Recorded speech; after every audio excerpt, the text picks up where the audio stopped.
আসসালামু আলাইকুম। কেমন আছো আপুরা? আশা করি সবাই ভালো আছো। তো অনেকেই আমাকে এই গল্পের কথা বলছো বারবার যে, "আপু এই গল্পটা দাও। এই গল্পটা নাকি অনেক সুন্দর।" আমিও অনেক রিভিউ দেখেছি যে গল্পটা নাকি আসলে অনেক সুন্দর। তো অনেকে আমার কাছ থেকে শুনতে চেয়েছো। তাই ভাবলাম যে এই গল্পটা আমি শুরু করি। আর অবাধ্য পিছুডান ওই গল্পটাও দিব। ওইটা হচ্ছে অনেক ছোট একটা গল্প। এটা মানে শেষ হয়ে যাবে তাড়াতাড়ি। তো এই গল্পটা রানিং রাখি।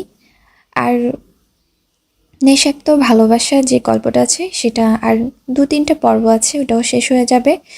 আর এক সমুদ্র প্রেম, ওই গল্পটা হচ্ছে আরও ৫-৭টা পর্ব হবে মেবি। তো আমি শেষ করে দিব, তাই ভাবলাম রানিং গল্পগুলো শুরু করে দিই। তো এই গল্পটা যেহেতু এত রিভিউ পেয়েছি, তাই এই গল্পটা ভাবলাম অপেক্ষা না করাই তোমাদেরকে শুরু করি।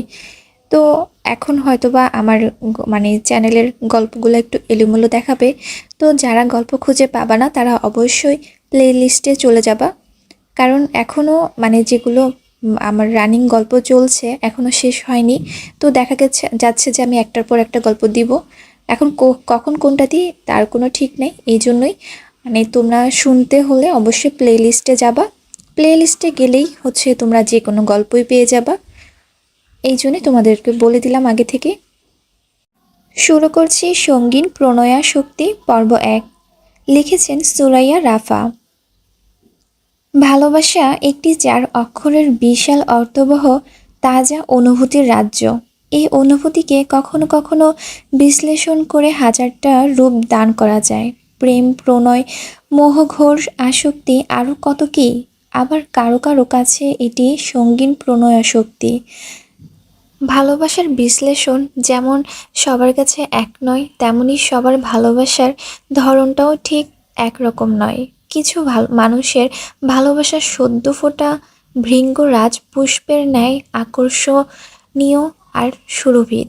তাদের হৃদয়ের আদ্যপ্রান্ত মিলনে ঈর্ষান্বিত হয়ে কত প্রশংসাই না করে মানুষ। অলিতে গলিতে বন্ধু মহল থেকে শুরু করে পাহাড় চায়ের আড্ডা পর্যন্ত তাদের নিয়ে চলে দিনবহর আলোচনার বহর। কি করে তৈরি হলো এমন যুগল? কোনোদিন ভাঙবে না, আরও কত কী।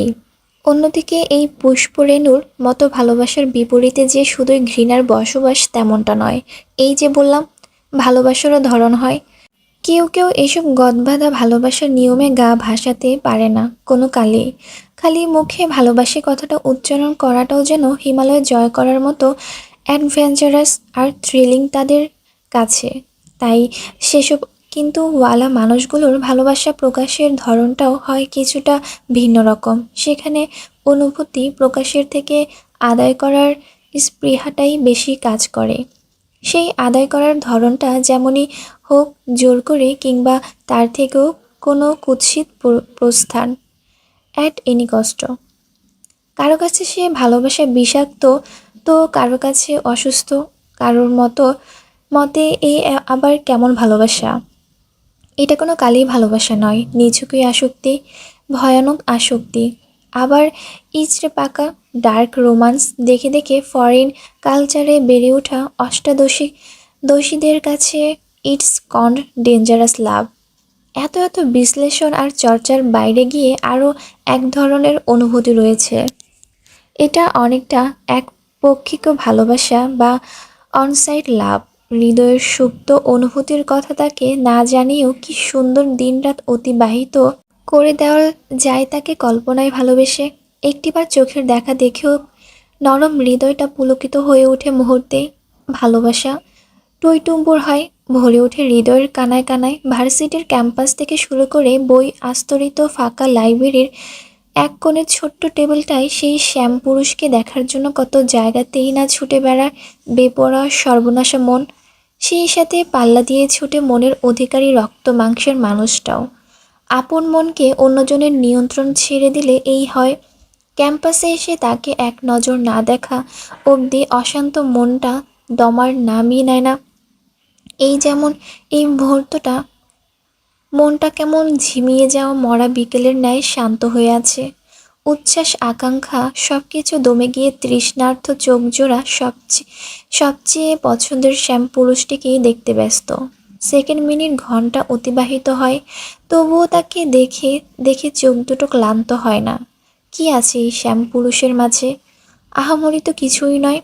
হলিউড কিংবা বলিউড হিরোদের মতো পেশিবহুল গৌরবর্ণও নয়। সিমসাম গড়নের শ্যামপুরুষ সে। বেশ লম্বা চওড়া মানুষটা, আর সবচেয়ে সুন্দর তার হাসি। হাসির সাথে সাথে কি সুন্দর ঢেউ খেলে যায় টোল পড়া গাল দুটোতে। ফাঁকা লাইব্রেরিতে সবচেয়ে কর্নারি টেবিলটায় ঠিক মুখোমুখি হয়ে বসে আছে নিখিল ভাই। এটা বোধ হয় নিখিল ভাইয়ের পছন্দের জায়গা, ওই জন্যই তো প্রতিদিন এসে এখানটায় বসে বই পড়বে নাই বা কেন? ভার্সিটির তুখোড় ছাত্র নিখিল ভাই। ছাত্র আন্দোলনের থেকে শুরু করে সমাবেশ কিংবা নির্বাচন সব কিছুতেই নিখিল ভাইয়ের অগ্রাধিকার। সেই জের ধরে ভার্সিটির ভিপিও তিনি। এক নামে সবাই চেনে, তবে পড়াশোনার ক্ষেত্রে একটুও কম্প্রোমাইজ করেন না তিনি। এই যে এখনও বই পড়ছে, কোনো হেডফোন গুঁজে বইয়ের মুখে ডুবিয়ে পাতার পর পাতা উল্টেই যাচ্ছে। এই সিনটা দেখতেও মারাত্মক লাগছে। লাগবেই তো, এত কাছ থেকে নিখিল ভাইকে দেখার সুযোগ হয়নি কোনো কালে। মনে হচ্ছে সময়টা এখানেই আটকে যাক। আজ লাইব্রেরিটাও বেশ ফাঁকা, সিনিয়ররা তেমন কেউই নেই।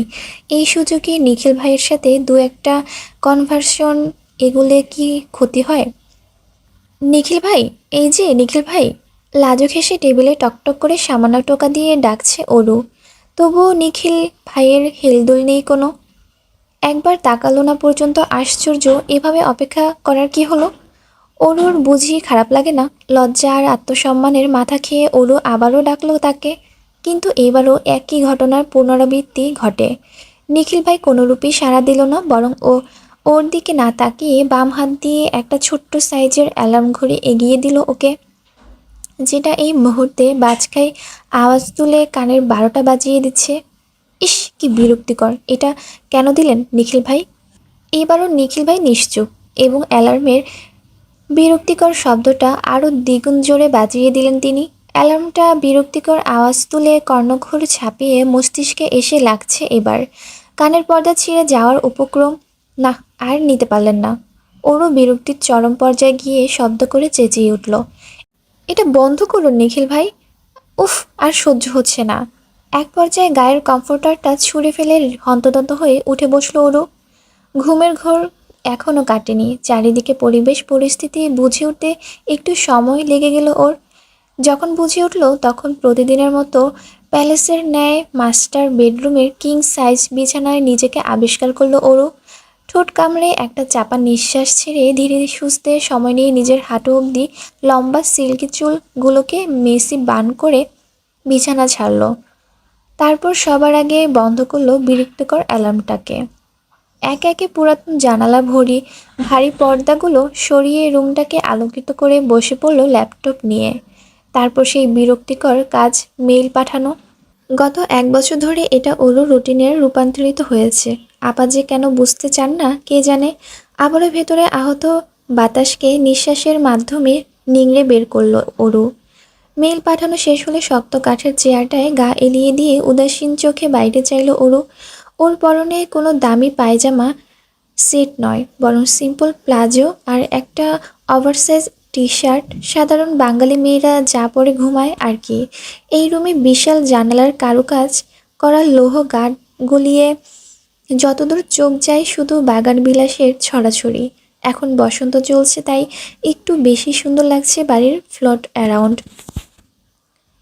পুরান ঢাকায় যতগুলো প্রাচীন আর নামকরা বাড়ি আছে, তার মধ্যে এই বাড়িটা অন্যতম। লোক মুখে শোনা যায় এই বাড়ির পূর্বপুরুষরা নায়েব গোমস্তা ছিলেন।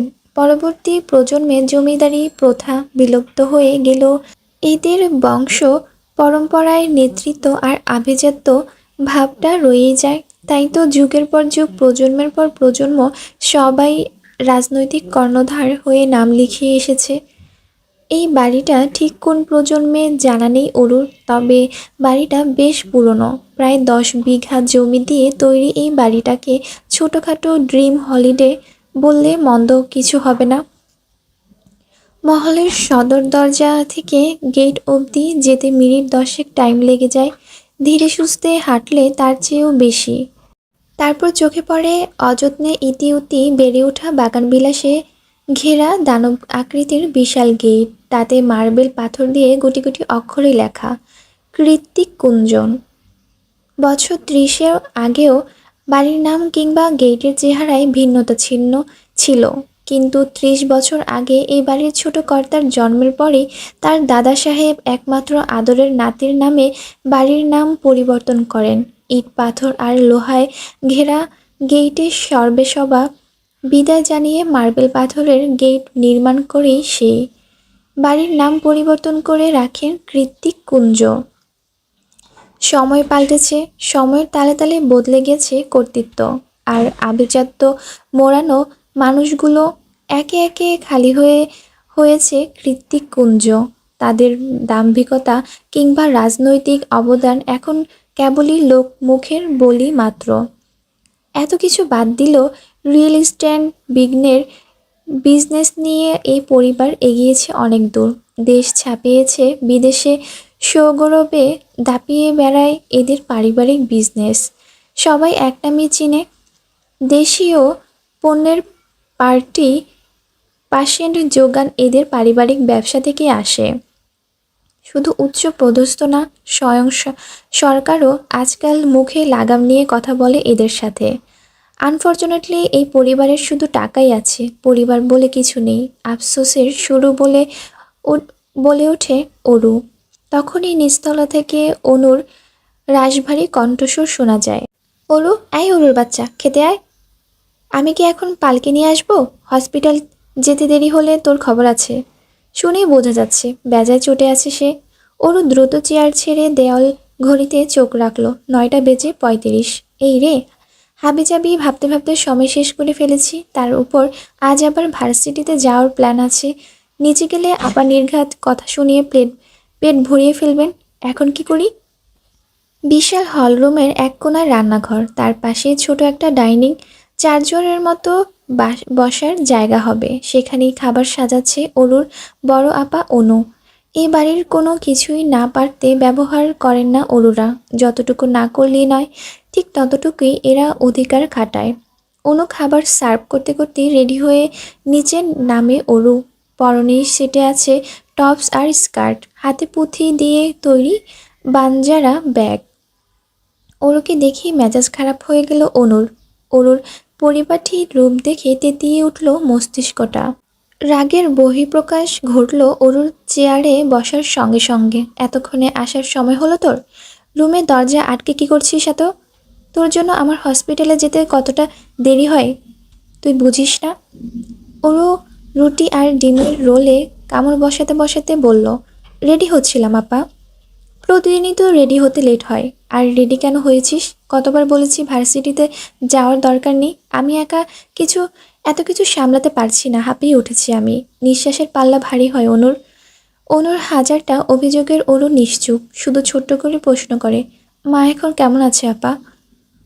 অনু আবারও ঝাঁজ নিয়ে বলে, সেটা নিচে গিয়ে বরং দেখে আয়। আমার দেখতে ভালো লাগে না আপা, বড্ড কষ্ট হয় মাকে এভাবে নিথর হয়ে শুয়ে থাকতে দেখতে। হসপিটালে ডেটল আর হেক্সিজলের গন্ধ দম বন্ধ হয়ে আসে আমার। শ্বাস নিতে পারি না যে আমি। অনুর কথায় অনু আড়ালে নিঃশ্বাস ছাড়ে। মায়ের অসুখের পর থেকে ওর ডান পিঠে দুরন্ত বোনটা নিজেকে অনেক সামলেছে। যে মেয়ে সারাদিন হুড়োহুড়ি আর বান্ধবীদের নিয়ে মেতে থাকতো, সেই মেয়ে ঘরকোনো হয়েছে। হাজারটা অহেতুক বায়না ধরা মেয়েটা প্রয়োজনে বাইরে গিয়ে এখন আর একটা কথাও বলে না। অরুর মতো মুক্ত বাতাসে ডানা ঝাপটানো মেয়ের জন্য এই পরিবর্তন অনেক কিছু। এত অল্প বয়সে আর কতই বা সামলাবে নিজেকেও। অনুর বয়স কম, সবে ১৯-এ পা দিয়েছে। তাই তো অনু নিজেই ওকে এসব হসপিটালের ঝুটঝামেলা থেকে দূরে সরিয়ে রাখে। আবার নিয়তির সাথে পেরে না উঠে নিজেই বিরক্ত হয়ে যায় বারংবার। সেই বিরক্ত নিজের মধ্যে আটকে রাখা কষ্টকর হয়ে ওঠে ওর জন্য। গুমড়ে মরা অশান্ত হৃদয়টাকে একটু হালকা করার দায়ে মাঝে মধ্যেই বহিঃপ্রকাশ ঘটে। চওড়া মেজাজের যায় ভুক্তভোগী হয় ওর ছোট্ট বোনটা। অনু নিজেকে বহুবার বুঝিয়েছে, আর যাই হোক, ছোট বোনের উপর রাগ ঝাড়বে না। কিন্তু দিন শেষে মায়ের অসুখ, বাড়ি, হসপিটাল থেকে বাড়ি, এই করতে করতে নিজের খেয়ে নিজেই হারিয়েছে। আপা, আমি গেলাম। আগামী 1 সপ্তাহ কোথাও যাব না। রান্নাবান্না সব আমি করব। তবুও তুমি প্লিজ রাগ করিও না, প্লিজ। এই শোন। অনুর অযাচিত ডাকে পেছন ঘুরল অরু। ইমেল। অনু কি বলবে সেটা বোধহয় অরুর জানতো, তাই এগিয়ে এসে বলল, ইমেল পাঠিয়ে দিয়েছি। কোনো রিপ্লাই এসেছে?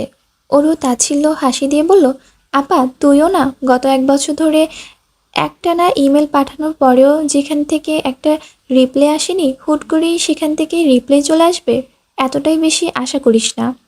কথা শেষ করে গনগট পা ফেলে প্যালেসের মতো বিশাল মহল ছেড়ে বেরিয়ে যায় অরু। অরু চলে যাওয়ার পর অনু আনমনেই বলে, আমার বিশ্বাস অরু কোনো একদিন ঠিক রিপ্লাই আসবে, আর আমার মাকে সুচিকিৎসার জন্য বিদেশেও নিয়ে যাব। যেদিন মা আবারও সুস্থ হয়ে ফিরবে, তোর আর আমার দুঃখ সেদিনই ঘুচবে। জটলা পাকানো চুলের মতো পুরান ঢাকার রাস্তাগুলোতে ইলেকট্রনিক তারের ছড়াছড়ি। রাস্তার দুধারে লোহার লক্কর, হলুদ মরিচ শাড়ি, বিরিয়ানি আর গুড়ের পাইকারি দোকানের মরচে পড়া গন্ধ। কখনো কখনো সেই গন্ধটা নাকে উটকোট লাগে, আবার কখনো বেশ ভালো। মাথার উপর সূর্যি মামা তির্যক আলো ছড়াচ্ছে, আজ বোধহয় ভালোই গরম পড়বে। দুধারে দোকানপাট ছাপিয়ে টিংটাং আওয়াজ করে জগন্নাথ বিশ্ববিদ্যালয়ের দিকে এগিয়ে যাচ্ছে অটোচালিত রিকশা। তাতে চেপে বসে আছে অরু। পুরো নাম মেহেরিন শেখ অরোরা। এই বছরই ভার্সিটিতে অ্যাডমিশন হয়েছে ওর, তবে নতুন নতুন বড় হয়ে যাওয়া ভার্সিটির আনন্দ কিংবা বন্ধুমহলের কোনো কিছুই ছুটে পারেনি ওকে, কারণ একটাই, মায়ের হার্টের অসুখ। আগে তাও হেঁটে চলে আসতে পারতো, কিন্তু গত 1 বছর ধরে হসপিটালের এক কামরায় বেডে শুয়ে দিনাতিপাত করে ওর মা আজমেরি শেখ। মায়ের দিনরাত দেখভাল করতে হয় বলে বড় বোন মেহবিন শেখ অনন্যা ইন্টারমিডিয়েট পড়েই পড়াশোনার ইতি টেনেছে। ওরও জানে ওর বড় আপা এত রকচটা কোনো কালেই ছিল না। গত 1 বছর ধরেই এমন হুটহাট রেগে যায় আপা। আর এও জানে পরিবারের জন্য আপা কত বিসর্জন। এমনটা নয় যে অনু বয়সে অরুর থেকে খুব বড়, পিঠি পিঠি বোন ওরা দুজন, তবুও অনুর কত ত্যাগ। তাই তো আপার রাগের মাথায় বলা সবচেয়ে তিক্ত কথাগুলোকেও গায়ে মাখে না অরু। অরুর উদাসীন ভাবনার ইতি টেনেই রিকশা এসে পৌঁছালো গন্তব্যে। ভার্সিটির গেটে দাঁড়িয়ে লম্বা করে শ্বাস নেয় অরু। এই একমাত্র জায়গা যেখানে এসে একটু প্রাণ ভরে স্বস্তির নিঃশ্বাস নেয়।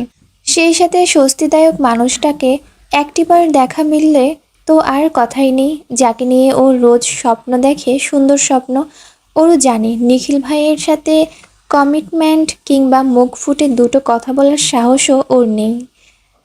তার উপর নিখিল ভাই ভার্সিটির সিনিয়র, গ্র্যাজুয়েশন ও এই বছর শেষ তার। তবুও বেহায়া মনটা মানে না। প্রিয় মানুষের স্কেচ বোর্ডে তার মুখটাই এঁকে ফেলে বারবার। কবে যে নিখিল ভাই নিজে এসে বলবে, ওরও শোনো, আমিও তোমাকে পছন্দ করি, মনের রং তুলির ক্যানভাসে আমিও তোমাকে আঁকি। সেই আশায় সেগুর বালি। পেছনে নীলিমার কাটকাট প্রতিউত্তর শুনে অরুর হাসি হাসি দাঁত কপাটি বন্ধ হয়ে গেল। মুখটা একটুখানি করে বলল, তুই আমার মনের কথা শুনলি কি করে? যেই টোনে বলেছিলি। আমি কেন, রিক্সাওয়ালাও মামারাও শুনেছে, আমি শিওর। আফসোস শুধু নিখিল ভাই শুনলো না। কি করে শুনবে? তুই তো তাকে দেখলেই চোরের মতো যথাযথ লুকিয়ে পড়িস। তা ঠিক, চল ভেতরে যাই। গেট পেরিয়ে ক্যাম্পাসে যেতে যেতে নীলিমা বলে, আন্টির কি খবর, এখন কেমন আছে? একই রকম রে, আজকেও আপার বকুনি খেয়ে এসেছি। নীলিমার সান্ত্বনার বাণী বহু আগে ফুরিয়ে গিয়েছে। ঘটে ঘটে যা ছিল সব কিছু দিয়েই ওরুকে বুঝিয়েছে ও, তাই এখন আর বলার কিছু নেই। সান্ত্বনা না দিয়ে উল্টো প্রশ্ন ছুড়ল নীলিমা, তোর ভাইয়ার কোম্পানি থেকে ইমেল এসেছিল? কথাটা বলতে একটু অস্বস্তি হলো নীলিমার, কারণ সব ব্যাপারে মুখ খুললেও এই ব্যাপারটা সবসময় এড়িয়ে যায় ওরু। খুব বেশি হলে হা করে উত্তর দেয়। এবারও তাই হলো। এদিক ওদিক মাথা নাড়িয়ে না জবাব দিল অরু। নীলিমার রাগ হলো কেন যেন, যদিও ব্যাপারটা সম্পূর্ণ অরুর ব্যক্তিগত, তবুও এ কেমন ছেলে, মায়ের খোঁজ নেয় না, ইভেন কোনো রকম যোগাযোগ নেই পর্যন্ত। আজকালকার যুগে ইমেলই কেউ যোগাযোগ করে? নীলিমা রাগ সংবরণ করতে না পেরে বলেই ফেলল, কেমন ভাই তোর মাকে এভাবে দেশে ফেলে রেখে নিজে বিদেশে পড়ে আছে? ওরও মেকি হাসলো। হুট করে নীলিমার রাগের কারণ ধরতে পারল না, তবুও নরম সুরে বলল, he is not my sibling. তাহলে? স্টেপ ব্রাদার, মানে আঙ্কেলের দ্বিতীয় স্ত্রী ছেলে, তাই তো? ওরও আবারও হাসে। এই মেয়ের কত কৌতূহল কেন? না, তেমন কিছু নয়। তাহলে কেমন ভাই তোর? নীলিমার কথার পেছনে ওরও কিছু বলতে যাবে তার আগে ওদের মাঝে তিথি চলে আসে। আর মিস্টার জায়ান কৃতিককে নিয়ে চলমান রহস্যময় কনভারসেশনের ওখানে ইতি ঘটে। বসন্তের সকাল, চারিদিকে মৃদুমন্দ ঝিরিঝিরি বাসন্তিক হাওয়া বইছে। কতই বা বেজেছে 10টা কি 11টা, তবুও মাথার উপর চলছে সূর্যের তাণ্ডব নৃত্য। শীত যাবে যাবে করে এখনো যায়নি, তার আগেই সূর্যি মামা তার প্রখরতা দিয়ে ধরণী উত্তপ্ত করে দিয়েছে। সূর্যের তির্যক রশ্মিকে পিঠে পিছলে দিয়ে এক প্রকার ছুটে বটতলার ছায়ার নিচে এসে দাঁড়ালো তিথি। ওখানে অরু আর নীলিমাও ছিল। কিরে, এভাবে ছুটি এলি কেন? কিছু কি হয়েছে? তার সুরে জিজ্ঞেস করে নীলিমা। ওরও প্রশ্নসূচক দৃষ্টিতে চেয়ে আছে। অরুর ভার্সিটি জয়েন করার পরে পুরো বাংলা ডিপার্টমেন্ট মধ্যে এই দুটোই বন্ধু জুটেছে ওর। তার মধ্যে ওই ইন্ট্রোভার্ট নীলিমা, যাও মোটামুটি একটু চুপচাপ থাকে, কিন্তু তিথি মোটেই চুপচাপ স্বভাবের মেয়ে নয়। ভার্সিটির সব থেকে গরম খবরটা ওর কাছ থেকে পায় অরুরা, হোক সেটা গসিপ কিংবা কোনো ইম্পর্ট্যান্ট নিউজ। এছাড়া ডিপার্টমেন্টের অন্য ব্যাচমেটদের সাথে অরুর মুখ চেনাচিনি আছে কিনা সন্দেহ। কীভাবেই বা থাকবে? ভার্সিটি জীবন নড়বড়ে ওর। অ্যাটেন্ডেন্স এর জন্য পর্যন্ত ভার্সিটি আসতে দেয় না অনু। তবুও আবার বকুনি ঝুঁকুনি খেয়ে মাসের মধ্যে 2-1বার পা রাখে ভার্সিটির চত্বরে। যদিও সেটা পড়াশোনার জন্য নয়, বরং পছন্দের শ্যামপুরুষকে একটা নজরে দেখার আশায়। সবার আড়ালে তার মুখখানা হৃদমাঝারি স্ক্যান করে নিলেই শান্তি ওর। নীলিমার কথার প্রত্যুত্তরে তিথি হাঁপাতে হাঁপাতে বলল, পানি দে দোস্ত, তারপর সব বলছি। নীলিমা ব্যাগ থেকে পানি এগিয়ে দিল। ঢকঢক করে পানি পান করে দম নেয় তিথি। আহ, এতক্ষণে প্রাণটা ঠান্ডা হলো। কি হয়েছে বললি না তো? আবারও জিজ্ঞেস করে অরু। তিথি এগিয়ে গিয়ে অরুর হাত ধরে বলে, ও হ্যাঁ, তোর কাছেই আসছিলাম অরু। কাল ভার্সিটিতে কেন এলি না বলতো? তাহলে তো সব জানতে পারতি। কি হয়েছে একটু খুলে বল। তাছাড়া কেন আসিনি সেটা তো তুই জানিস, তাহলে নতুন করে কেন প্রশ্ন করছিস তিথি? কাল নিখিল ভাইদের সমাবর্তন অনুষ্ঠান ছিল। নিখিল ভাই সেরা ছাত্রদের পুরস্কার পেয়েছে। নীলিমা স্বস্তির নিঃশ্বাস ছেড়ে বলে, ও, এটা তো ভালো কথা। তারপর আরও একটা ঘোষণা হয়, আমি পরে সিনিয়রদের থেকে জেনেছি। ওরও সচকিত হয়ে প্রশ্ন ছুড়ল, কি? নিখিল ভাই মাস্টার্স করবে না, উনি হায়ার স্টাডিজের জন্য স্কলারশিপ পেয়েছে, খুব শীঘ্রই ইউএসএ চলে যাবে। ওরও চমকায় না, কোনো রকম প্রতিক্রিয়া করে না। অস্বস্তির লেশ মাত্র নেই ওর মুখশ্রীতে। খুশি থাকার একমাত্র কারণটা হারিয়ে যাচ্ছে। ও কি আদৌ ঠিক আছে? ওর ভেতরে যে অস্থির জড়ো হওয়া শুরু হয়ে গেছে, মনে হচ্ছে হৃদয়টা শক্ত করে খামচে ধরেছে কেউ। গলাটা শুকনো কাঠে পরিণত হয়েছে। তবুও থমথমে মুখে ছোট্ট করে ওরও জবাব দেয়, ওহ। এতটুকু শব্দ উচ্চারণে ওর অগ্নিস্ফুলিঙ্গ উগরে দেওয়ার মতো কষ্ট হলো। তবুও বান্ধবীদের সামনে মুখের মিথ্যে হাসিটা ঠিকই ধরে রাখলো। কারণ আর যাই হোক, একপাক্ষিক ভালোবাসা কিংবা আধুনিক শব্দে বলতে গেলে ক্রাশকে হারানোর জন্য কান্নাকাটি করে ভাসিয়ে দেওয়া, কিংবা সবাইকে বলে বলে সিম্প্যাথি কুড়ানোর মতো আত্মসম্মানহীন মেয়ে ওরও নয়। এমনিতেই ওর মায়ের অসুস্থতা নিয়ে অনেকেই করুণা দেখাতে আসে, যা ওর শরীরে জ্বলন ধরিয়ে দেয়। ওর করুণা মোটেই পছন্দ নয়, তবে নিজ অধিকারের ক্ষেত্রে সর্বদা সতর্ক ও। যা ওর সেটা ওরই। কিন্তু নিখিল ভাই, সে তো ওর নয়, কোনো কালে ছিলই না। ওই কেবল একতরফা ভালোবেসে গিয়েছে। নিখিল ভাই তো ওকে ছোট বোন ছাড়া কিছুই ভাবে না। শুধু ওকে কেন, ছাত্র নেতা হিসেবে সব জুনিয়র মেয়েরাই তার ছোট বোনের সমতুল্য। ওরও আলাদা করে তো কিছু নয়। ক্যাম্পাসের দিকে দেখ, নিখিল ভাই আসছে। তিথির কথায় ওরুর দিবা স্বপ্নে ভাটি পড়ে। তড়িৎ গতিতে ভাবনার জগৎ থেকে বাস্তবে বেরিয়ে দেখতে পায় ক্যাম্পাস থেকে গেটের দিকে এগিয়ে আসছে নিখিল ভাই। কালো ডেনিমের সাথে নীল পাঞ্জাবিতে কি সুন্দর লাগছে তাকে। কাঁধে ঝুলে আছে ল্যাপটপের ব্যাগ, কানে হেডফোন। সেদিকে এক ধ্যানে তাকিয়ে তিথি বলে, কি এত গান শুনেন উনি? কাঠফাটা রোদে উজ্জ্বল শ্যামলা চেহারাটা জ্বলজ্বল করছে তার। মুখে লেগে আছে সেই সুন্দর হাসিটা। ওরও চোখ বন্ধ করে বলতে পারে এই ইনোসেন্ট দেখতে ছেলেটা প্রেমে পড়ে যাওয়া কোনো মেয়ের জন্য চুটকির ব্যাপার মাত্র। নিখিল ভাই ওদের সামনে আসতেই সবাই একযোগে সালাম দিল তাকে। সিনিয়র বলে কথা। সালামের জবাব দিতে নিখিলও একটু থামলো, সামনে না গিয়ে ওদের দিকে কয়েক কদম এগিয়ে আসলো। নিখিল ভাই ওদের দিকে আসছে দেখে ওরও নীলিমার পেছনে গিয়ে গুটিসুটি হয়ে দাঁড়ালো। কেটে ফেলা ডগার ন্যায় কেমন নেতিয়ে পড়েছে ওর শরীরটা। আরে অরোরা, অরোরা না? নিখিল ভাইয়ের আকস্মিক সম্বোধনে ধরা পেয়ে যায় চোরের ন্যায় হুড়মুড় করে সামনে তাকায় অরু। হ্যাঁ সূচক মাথা ঝাঁকিয়ে বলে, জি ভাইয়া। ভালো আছো তো? এখন আর রাস্তা পার হতে ভয় নেই তো? কি সুন্দর অমায়িক করার ধরন। আরও একবার হোঁচট খায় অরু। নিখিল ভাই কিছু জিজ্ঞেস করেছে অরু, উত্তর দে। তিথির ধাক্কায় সম্মতি ফিরে পেল অরু। তারপর হ্যাঁ না দুদিকে মাথা নাড়াতে থাকে। আসলে কি করবে কি বলবে ও কিছুই ঠাউর করতে পারছে না। ওর অবস্থা দেখে নীলিমা তিথি দুজনই অবাক। যে মেয়ে কাটকাট কথায় জবাব দিতে ছাড়ে না সে কিনা ভেজা বিড়ালের মতো আচরণ করছে। জুনিয়র সংকোচ বোধ করছে দেখে নিখিল আর দাঁড়ায় না। সকলকে বিদায় জানিয়ে তাড়াহুড়ো করে জায়গা ত্যাগ করে। নিখিল চলে যেতে নীলিমা তেতিয়ে উঠে, স্টুপিড একটা, এটাই শেষ সুযোগ ছিল। নিখিল ভাই নিজে এসেছিল আর তুই কি করলি? হাবলার মতো উত্তর, দক্ষিণ পূর্ব পশ্চিম মাথা ঝাঁকিয়ে গেলি। ওরও জবাব দেয় না। এই মুহূর্তে কথা বলতে ইচ্ছে করছে না, মাথাটা ভনভন করে ঘুরছে, গলাটা নিম পাতার মতো তেতো হয়ে আসছে, চারিদিকে ফাঁকা ফাঁকা লাগছে। হয়তো প্রেশার ফল করেছে। কয়েকবার চোখের পলক ফেলে অস্পষ্টতেই ওরু বলল, ভাল লাগছে না, বাসা যাব, আমাকে একটা রিক্সা ঠিক করে দে না তিথি। চলে যাবি মানে? অ্যাটেন্ডেন্সটা অ্যাটলিস্ট দিয়ে যা। নীলিমার কথায় ওরুর ভেতরের তেতো ভাবটা বেরিয়ে এলো, মাথাটা ঝাঁঝিয়ে উঠল। ওরও চটে গিয়ে বলল, বলেছি তো বাসা যাব। শরীর আর মনের একরাশ অসুখ নিয়ে টলতে টলতে কৃত্তিক কুঞ্জে এসে পৌঁছেছে ওরু। বিশাল সদর দরজা ঝনঝন আওয়াজ করে খুলে ভেতরে ঢুকতে আরও বিরক্ত হয়ে যায় ও। মামা মামি আর একমাত্র মামাতো ভাই রেজওয়ান ওরফে রেজা এসেছে। অরু আর অনুর জীবনের এত এত ঝামেলার মধ্যে উটকো ঝামেলা এই পরিবারটা। কথা নেই বার্তা নেই, যখন তখন এসে হাজির। আসবে তো আসবে, একটা না একটা ঝামেলা পাকিয়ে তারপর বিদায় হবে।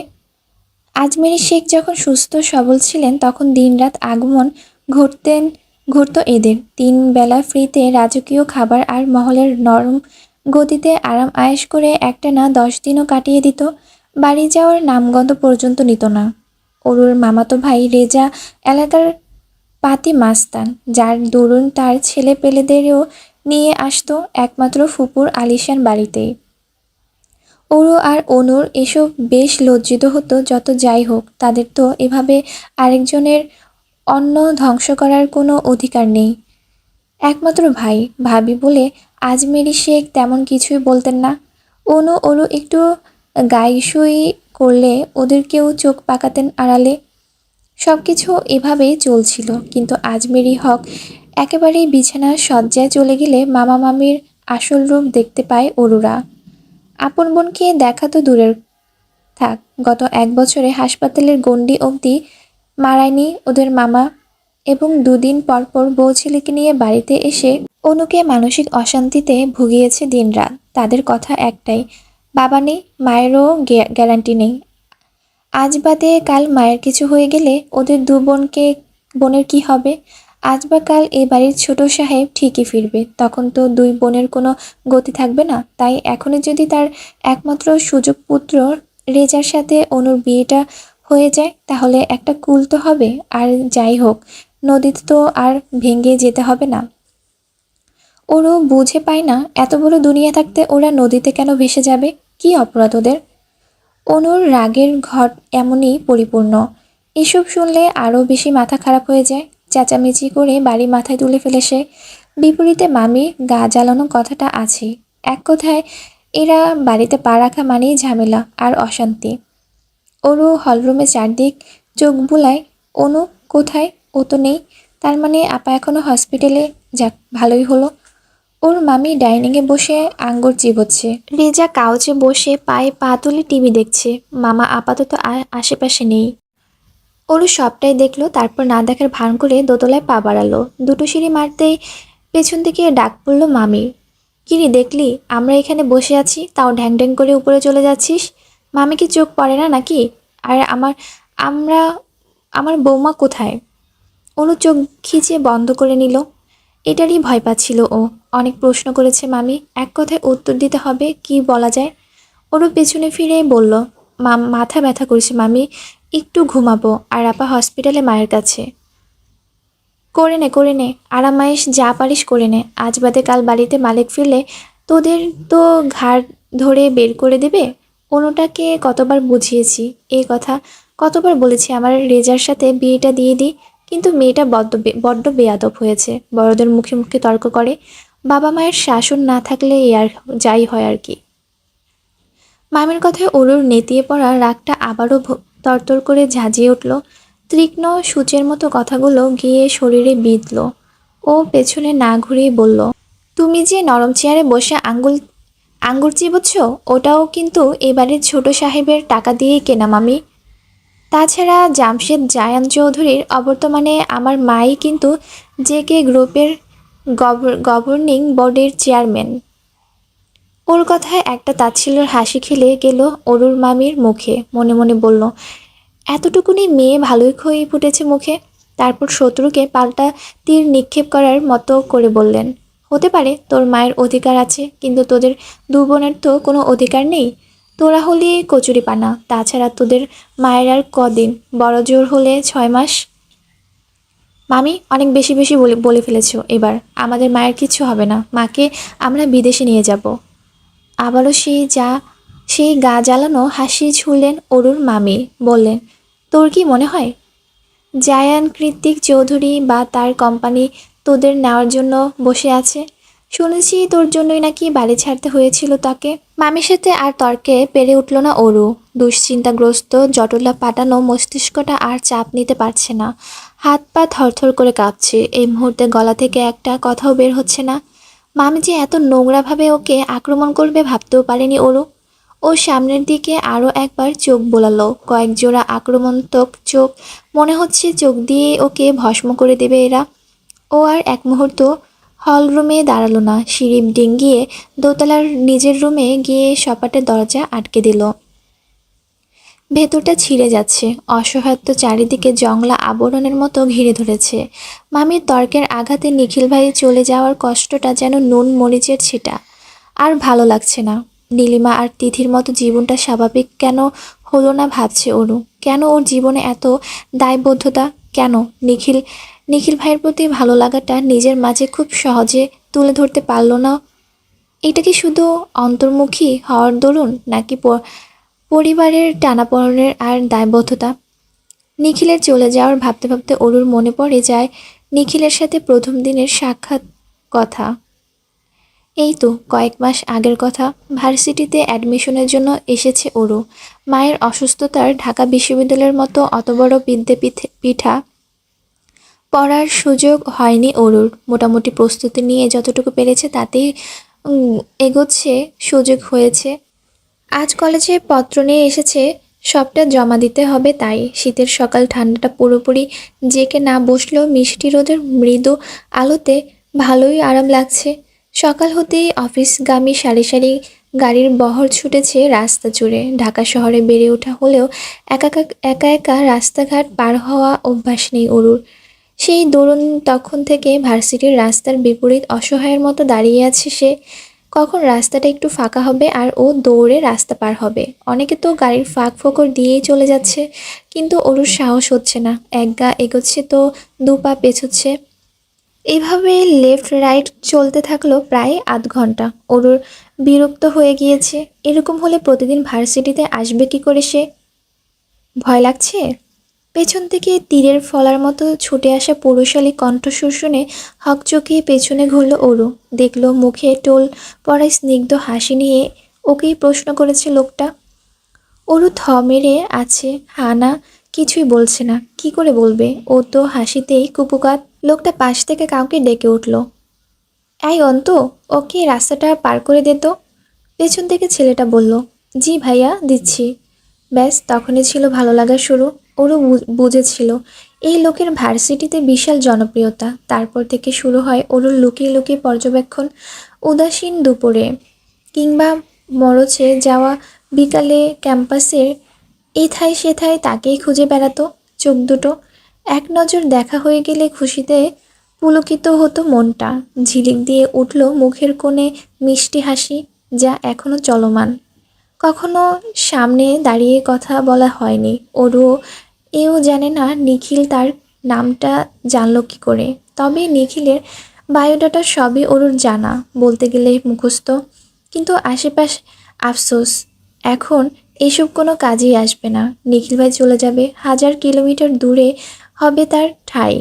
সায়েন্স ল্যাবের কেমিক্যাল আর এক্সপেরিমেন্টের মাঝে অরুরা নামটাই হয়তো ভুলে যাবে। ওর সবচেয়ে প্রিয় নিখিল ভাই আর কখনো দেখা হবে কিনা তারও কোনো গ্যারান্টি নেই। ভাবতে চোখের কার্নিশ বেয়ে তপ্ত নোনা জল গড়িয়ে পড়ে অরুর। তুমি যদি আমার না হও, তবে সুখের অসুখ আমাকে জ্বালিয়ে পুড়িয়ে ছারখার করে দিক।